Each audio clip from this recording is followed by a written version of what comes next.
নিষিদ্ধ হয়েছে আওয়ামী লীগ। এবার প্রশ্ন উঠেছে, নিবন্ধন কি থাকবে? ইসি সচিব আখতার আহমেদ জানিয়েছেন, এ বিষয়ে সিদ্ধান্ত নেবে নির্বাচন কমিশন।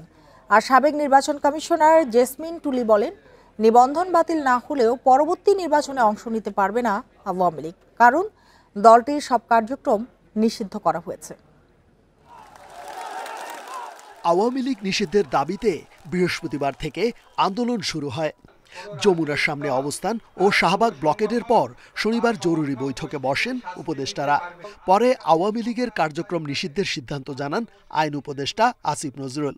সন্ত্রাস বিরোধী আইনের অধীনে সাইবার স্পেস সহ আওয়ামী লীগের যাবতীয় কার্যক্রম নিষিদ্ধ করার সিদ্ধান্ত গ্রহণ করা হয়েছে।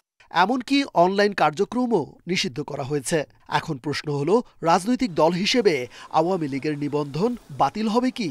নির্বাচনে অংশ নেওয়ার যোগ্যতাও কি হারিয়েছে? আমাদের তো আগে আদেশটা পেতে হবে। আদেশ হলে আমরা সেই মোতাবেক যেভাবে আছে সেই অনুযায়ী ব্যবস্থা নেওয়া হবে। এটা তো নিতে হবে।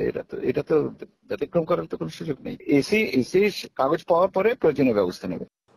এদিকে বিশেষজ্ঞরা বলছে, নিবন্ধন বাতিল না হলেও পরবর্তী সিদ্ধান্ত না আসা পর্যন্ত নির্বাচনে অংশ নিতে পারবে না আওয়ামী লীগ।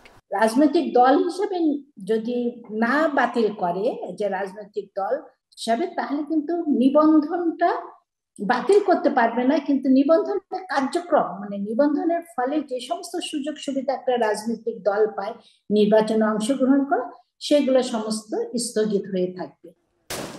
জুলাই গণ অভ্যুত্থানের মাধ্যমে গত 5 আগস্ট পতন হয় আওয়ামী লীগের।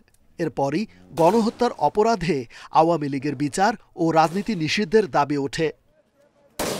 রেজওয়ানুল হক, ইন্ডিপেন্ডেন্ট নিউজ, ঢাকা।